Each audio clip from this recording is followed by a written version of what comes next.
Nouvelle semaine à la rencontre de jeunes créateurs d'entreprises, des succès made in Côte d'Ivoire à base d'instinct, d'audace, de courage et de créativité. C'est votre émission Yabara. Bonsoir à tous et bienvenue. Ici, on parle opportunité, on parle également détail. On échange avec ces jeunes entrepreneurs qui développent leurs activités grâce à l'appui de l'agence Emploi Jeunes Côte d'Ivoire.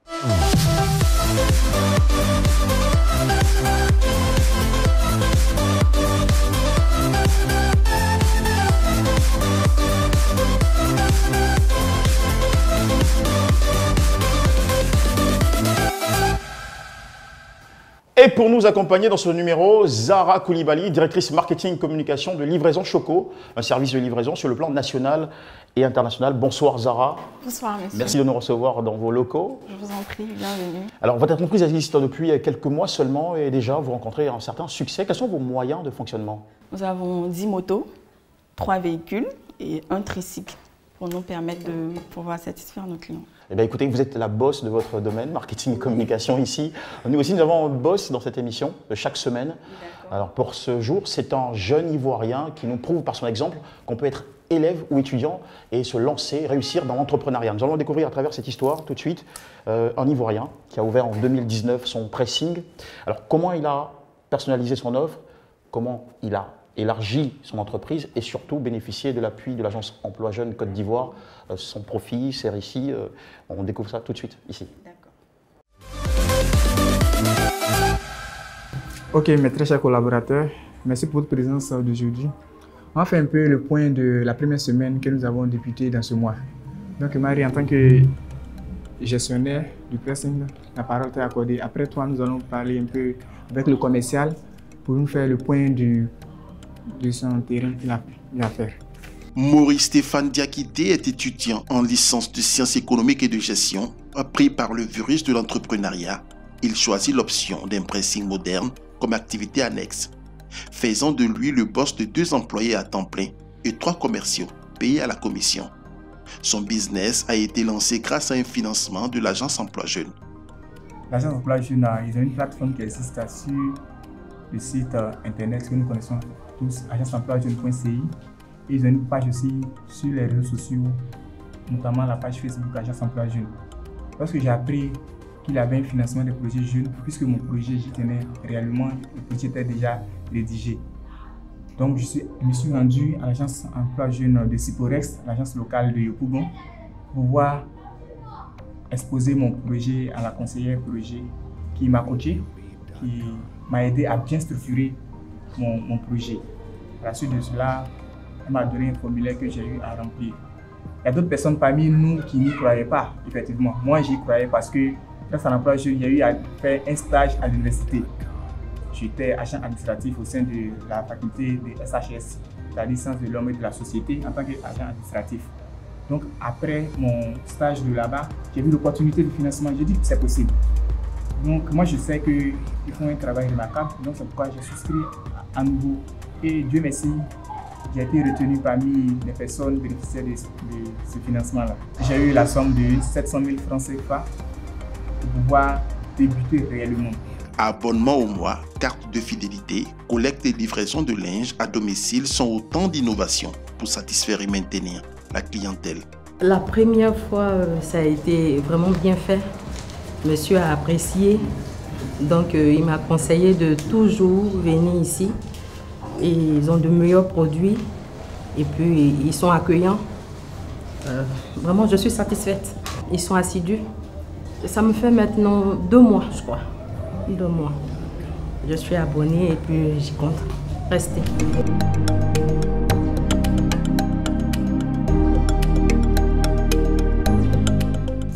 Ces produits-là, nous avons d'abord nos savons fait maison, que nous faisons acheter les produits dans les différents supermarchés et faire ce mélange-là. Nous allons ajouter un parfum particulier. À la suite de cela aussi, nous avons aussi un dulcine qui permet d'assouplir le linge en lui donnant un parfum aussi agréable. Lorsque tout ça finit aussi, nous avons au repassage un parfum que nous incorporons sur le linge. Nous mettons nos spécificités sur le linge. La rude concurrence dans le secteur des pressings a conduit Maury à adopter un marketing agressif. Ses commerciaux prospectent jour et nuit à l'affût du potentiel client. Actuellement, je viens sur cette pluie-là, je viens déboucher, je viens chercher de nouveaux clients à l'hôtel. Dans le but d'accroître aussi les chiffres d'affaires. Dans le but aussi d'accroître les chiffres d'affaires de notre pressing. Dans son business, la contribution de sa mère, dont le domicile est le point de collecte, est indispensable pour lui. Elle travaille sans rémunération, mais a une bonne raison d'encourager et galvaniser son fils. Parce que son père voulait qu'il continue ses études en Europe. Donc quand il a dit à son père qu'il ne partait pas, moi ça m'a fait mal parce que pour une mère qui n'aimait pas que son fils termine ses études en Europe, ça ne m'a pas plu, franchement. Je n'étais pas contente. Parce que je me suis dit que bon ça là, c'est des choses. Tu vas en Europe, tu as fait des études dans le pays de moi. Tu fais pressing mon fils. Et où j'ai vu que c'était sérieux, il s'est mis à pleurer. Il m'a dit, maman, toi et moi, on s'entend, on communique beaucoup. Je te coupe beaucoup. Si je te dis que je veux rester ici, je ne vais pas terminer mes études en Europe, c'est parce que je sais qu'ici, je peux réussir. Parce que j'ai la foi en ce que je peux faire. Avec ses idées bien trempées et une ambition raisonnée, c'est avec confiance que Maury Stéphane Diakité, l'étudiant entrepreneur, nous donne rendez-vous dans quelques années pour faire le constat de l'évolution de ses affaires. Maury Stéphane, l'histoire d'un jeune étudiant qui a identifié un manque dans sa communauté et qui l'a transformé en business, surtout innovant. Vous avez regardé Zara Coulibaly, cette vidéo avec beaucoup d'intérêt. Oui. Alors, qu'est-ce que vous en pensez? C'est vraiment économique pour le client et pour l'entreprise. C'est un exemple aussi que devrait s'approprier ou dont on devrait s'approprier. Oui. Je dirais aussi que c'est innovant. Ce n'est pas tout le monde qui fait ça aujourd'hui. Alors vous conviendrez avec moi, Zara Coulibaly, que l'imagination permet de créer une entreprise, mais c'est surtout l'innovation qui la fait tenir. Existe-t-il des principes pour y parvenir? Voici tout de suite le bon à savoir pour vous aider à distinguer votre entreprise. L'entrepreneuriat est reconnu de plus en plus comme un des leviers indispensables du développement. Selon le CPC, les femmes représentent 15% des créateurs d'entreprises en Côte d'Ivoire. Les femmes entrepreneurs sont soit des travailleurs indépendants à 85% ou des employeurs à 15% dans le milieu urbain. Seulement voilà, 20 des 430 grandes entreprises du pays sont dirigées par des femmes. Nombreux sont donc les obstacles qui freinent l'esprit entrepreneurial chez les femmes. Ces barrières sont à la fois inhérentes à la condition de femme, à savoir les contraintes sociales et familiales, mais également liées au manque de formation et de moyens financiers. Aujourd'hui, la femme doit oser franchir le pas par la discipline, la rigueur, l'organisation, la patience et une bonne dose de foi. En son projet, la Côte d'Ivoire s'engage à lever toutes les barrières structurelles ou conjoncturelles qui freinent l'autonomisation de la femme. En plus des médias, l'entrepreneuriat fait l'objet de promotion à travers l'éthique, notamment par le site officiel du ministère du Commerce, de l'Artisanat et de la Promotion des PME, www.commerce.gouv.ci, du Centre de promotion de l'investissement en Côte d'Ivoire, www.cpcgouv.ci, de l'agence Emploi Jeune, www.agenceemploijeune.ci.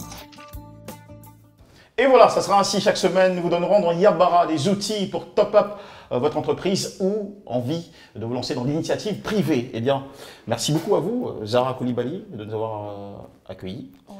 En tout cas, bon vent et succès à vous. Merci. Et nous avons aussi rencontré une autre femme très ambitieuse qui a réussi dans le domaine de l'entrepreneuriat. C'est dans un petit moment.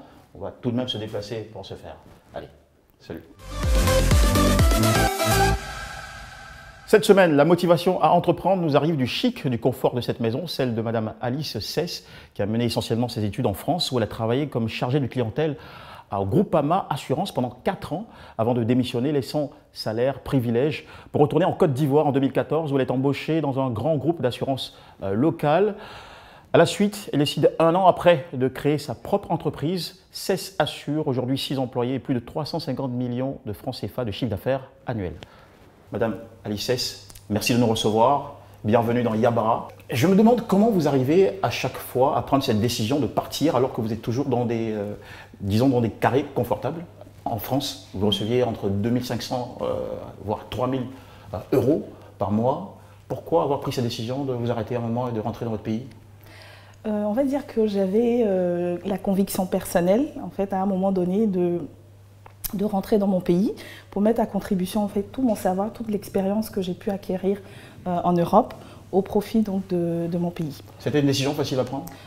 Pas au début, parce que j'avoue que tout mon entourage me dissuadait, il me disait non, tu vas pas faire cette bêtise-là, tu es ici en plus, tu gagnes bien ta vie, tu as un certain confort, tu abandonnes tout ça pour repartir en Afrique, donc ça n'a pas été évident au début de prendre la décision. En Côte d'Ivoire, une fois de retour, vous gagnez 3 fois moins que le salaire mensuel en France. Effectivement. Est-ce que l'adaptation a été plutôt compliquée, complexe?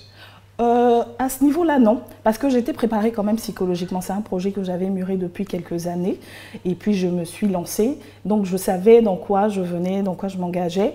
Mais c'est vrai qu'en Europe, je gagnais beaucoup plus, mais le confort de vie est meilleur ici. On gagne peut-être moins, mais on vit beaucoup mieux ici. On est mieux chez soi. Alors qu'est-ce qui déclenche en vous cet élan entrepreneurial alors que vous avez déjà la stabilité de l'emploi? J'avais envie de pouvoir m'exprimer autrement. Je me suis dit, en montant mon propre business, j'aurai la latitude de faire en quelque sorte ce que je veux, comme je veux. Mais lancer un business, ça demande des moyens. Est-ce que vous en aviez à cette époque pour ouvrir votre propre Oui, pas grand-chose. Je précise, c'est une entreprise de courtage en assurance. C'est ça. Les moyens, j'en avais un petit peu, pas grand-chose on va dire. Hein. Mais je ne pense pas que ça doive constituer un frein à l'entrepreneuriat. Le plus important, c'est d'avoir une idée, d'avoir son idée, d'avoir le flair et d'avoir la motivation, se lancer.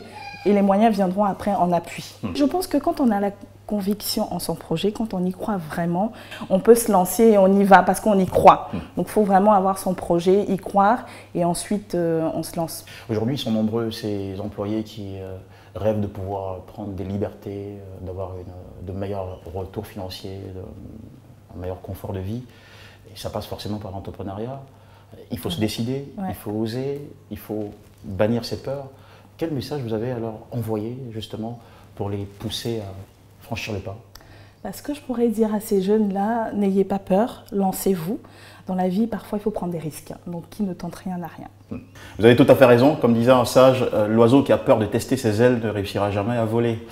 L'entrepreneuriat, c'est la liberté. Il faut prendre donc l'audace, le risque de le faire. Merci beaucoup, Madame Cess, pour ce partage, pour votre temps et surtout pour toute la gentillesse apportée à ce programme. À suivre tout de suite. L'agence Emploi Jeunes recrute pour ses entreprises partenaires les profils suivants. Commercial CDD, 2 postes. Niveau de formation Bac+2, âge 18 à 40 ans. Sexe féminin. Expérience professionnelle 2 ans ou 3 ans. Lieu de travail Abidjan. Date limite de candidature 15 décembre 2020. Sociologue CDD, 1 poste. Niveau de formation Bac+4 ou 5. Âge 18 à 45 ans. Sexe femme ou homme. Expérience professionnelle 2 à 5 ans. Lieu de travail Sangon. Date limite de candidature 7 décembre 2020. Ingénieur osmose inverse CDD, 1 poste. Niveau de formation Bac+5. Âge 18 à 45 ans. Sexe femme ou homme. Expérience professionnelle 2 à 5 ans. Lieu de travail Sangon. Date limite de candidature 7 décembre 2020. Yabara se poursuit avec tout de suite un point sur le bilan des activités du dynamique ministère de la promotion de la jeunesse et de l'emploi jeune. À suivre tout de suite. Pour relever le défi de l'autonomisation des jeunes, le ministère de la promotion de la jeunesse et de l'emploi des jeunes a élaboré sa stratégie autour de 4 dispositifs, à savoir le programme de développement des compétences, le programme de mise en stage, l'entrepreneuriat et les travaux à haute intensité de main-d'œuvre. Aujourd'hui, nous ferons un focus sur les formations complémentaires qualifiantes, qui sont l'une des composantes du programme de développement des compétences. Les formations complémentaires qualifiantes sont des formations de courte durée, initiées par l'Agence Emploi Jeunes et le Bureau de coordination des programmes emploi, afin de permettre à des jeunes diplômés ou non de se recycler, se reconvertir ou d'acquérir des compétences pour parfaire leur formation initiale.